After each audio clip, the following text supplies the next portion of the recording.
Samahan niyo ako guys na magluto ako ng miswa na may itlog. Siyempre, kailangan natin ng sibuyas. Tsaka, bawang. Pasensya na guys, wala kasing taga-video ako. Let's go guys!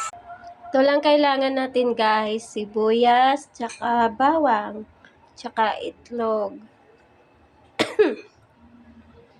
Tsaka miswa, yan lang. Tsaka konting tubig para makaluto tayo ng miswa na may itlog. Siyempre guys, igisa muna natin ang sibuyas tsaka bawang. Tapos, lagyan ng tubig. Pag namula-mula na yung bawang at tsaka sibuyas. Tapos, lagyan natin ng asin.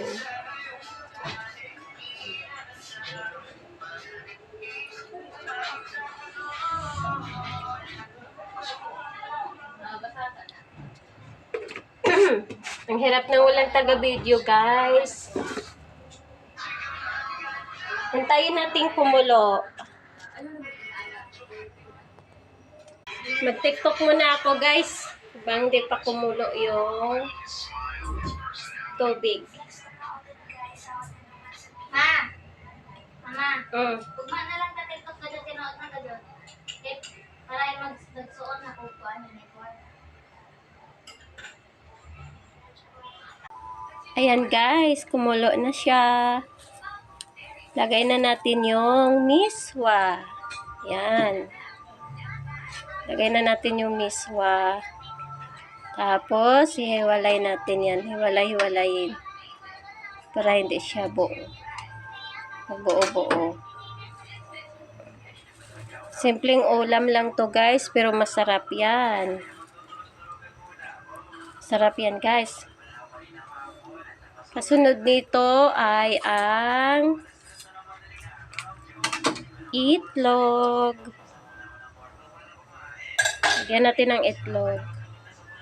Diba? Ulam na siya guys.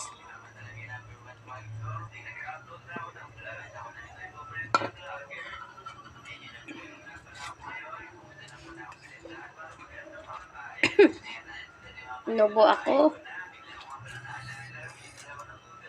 Kulang siya ng sikwa. Ano sa Tagalog yung sikwa?